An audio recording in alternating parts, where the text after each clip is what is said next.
Assalamualaikum warahmatullahi wabarakatuh. Alhamdulillahi rabbil alamin. Wassalatu wassalamu ala asrafil mursalin Sayyidina Muhammad wa ala alihi wa sahbihi ajma'in. Amma ba'du. Hadis Muslim nomor 1737. Artinya diriwayatkan dari Abu Zur'ah. Dia berkata, Abu Hurairah radhiyallahu anhu pernah mengatakan, saya senang Bani Tamim karena aku pernah mendengar 3 hal dari Rasulullah SAW. Pertama, saya pernah mendengar Nabi SAW bersabda, mereka Bani Tamim adalah umatku yang paling gigih dalam melawan Dajjal.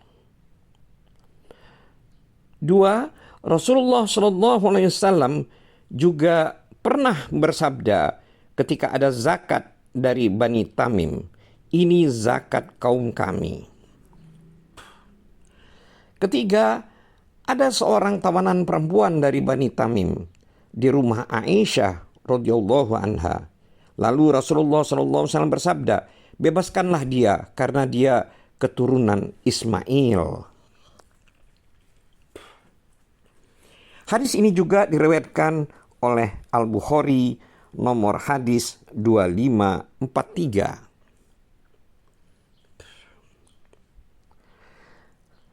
Hadis Muslim nomor 1738.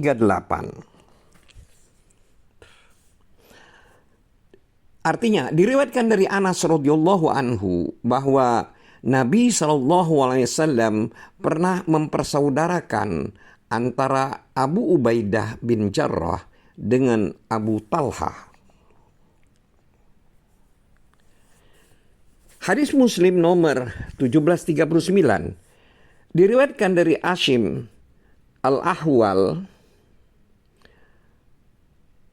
Dia berkata, ditanyakan kepada Anas bin Malik, apakah pernah kau dengar Rasulullah SAW bersabda, tidak ada perjanjian persekutuan di dalam Islam? Anas menjawab, Rasulullah SAW pernah mempersekutukan antara muslimin Quraisy dan muslimin Ansor di rumah beliau.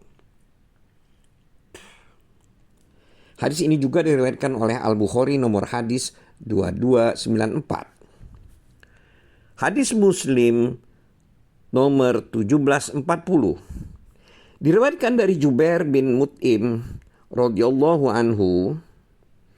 Dia berkata, Rasulullah SAW pernah bersabda, tidak ada perjanjian persekutuan di dalam Islam, dan persekutuan yang telah ada pada masa jahiliyah semakin diperkokoh oleh Islam.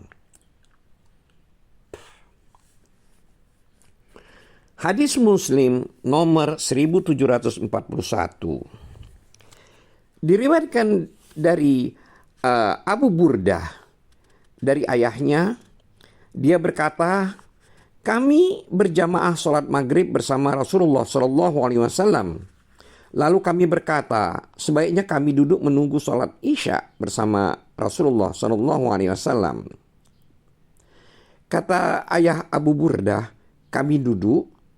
Kemudian Rasulullah SAW keluar kepada kami. Lalu beliau bertanya, kalian masih di sini? Kami menjawab, iya wahai Rasulullah. Kami telah berjamaah maghrib dengan Anda. Lalu kami berkata, sebaiknya kami duduk menunggu jamaah isya dengan Anda.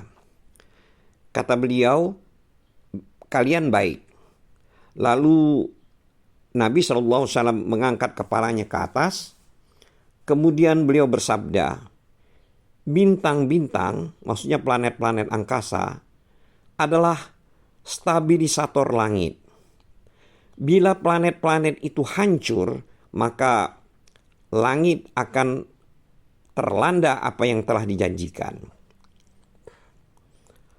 Aku penentram para sahabatku.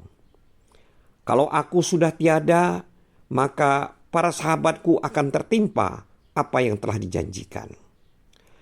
Dan para sahabatku adalah penentram umatku. Apabila sahabatku telah tiada, maka umatku akan tertimpa apa yang telah dijanjikan. Hadis Muslim nomor 1742. Diriwayatkan dari Abu Sa'id Al-Khudri radhiyallahu anhu.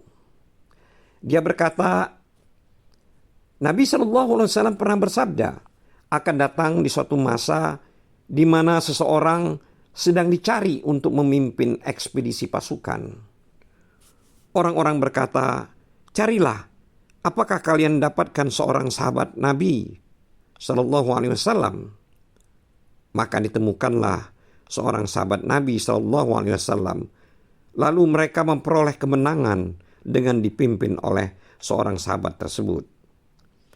Pada ekspedisi yang kedua, orang-orang mengatakan, apakah ada yang pernah bertemu dengan para sahabat Nabi SAW? Maka mereka memperoleh kemenangan dengan dipimpin oleh orang tersebut.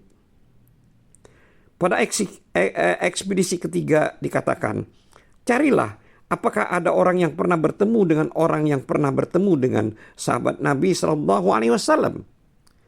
Pada ekspedisi keempat dikatakan, carilah apakah kalian dapatkan orang yang pernah bertemu dengan orang yang pernah bertemu dengan orang yang pernah bertemu dengan para sahabat Nabi SAW.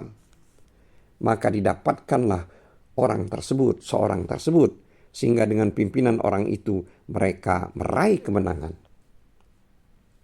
Hadis ini juga diriwayatkan oleh Al-Bukhari nomor hadis 2897.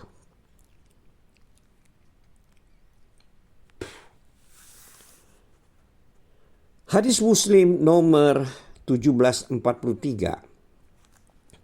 Diriwayatkan dari Imran bin Husain radhiyallahu anhu bahwa Nabi SAW pernah bersabda, sebaik-baik kalian adalah pada masaku, lalu orang-orang pada masa berikutnya, kemudian orang-orang pada masa berikutnya lagi, kemudian orang-orang pada masa berikutnya lagi.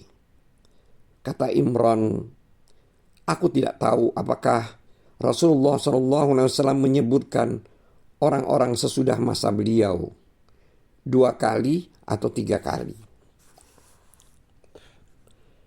Setelah itu akan ada orang-orang yang memberikan kesaksian yang tidak benar. Mereka berkhianat dan tidak dapat dipercaya. Mereka bernazar tanpa mereka laksanakan, dan mereka tanpa gemuk. Maksud di sini gemuk sebagai keterangan mungkin maksudnya banyak harta atau hidup dengan menurunkan hawa nafsu. Hadis ini juga diriwayatkan oleh Al-Bukhari nomor hadis 2651.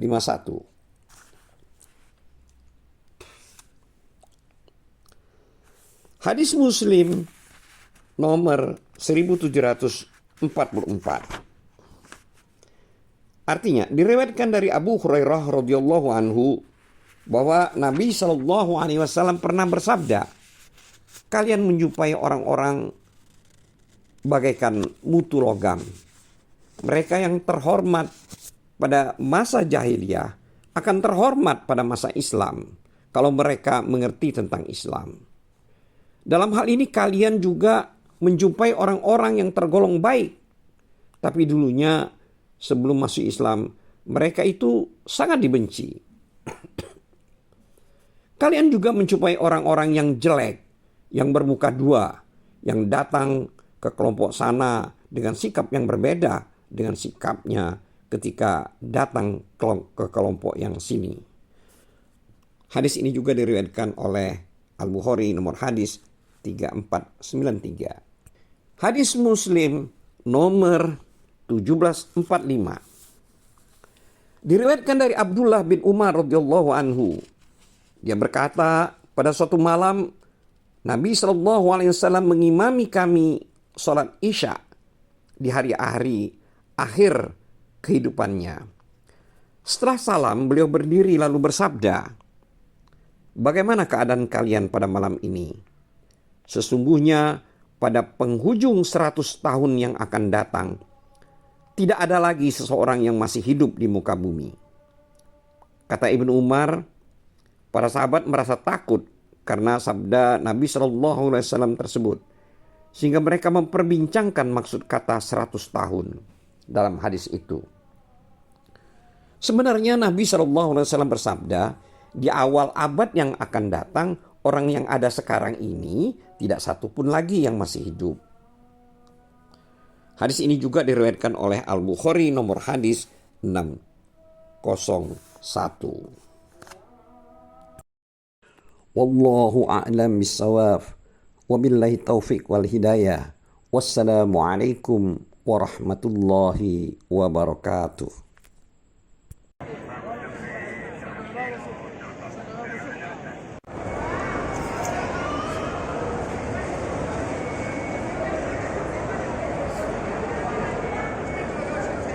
Mau lihat itu dah.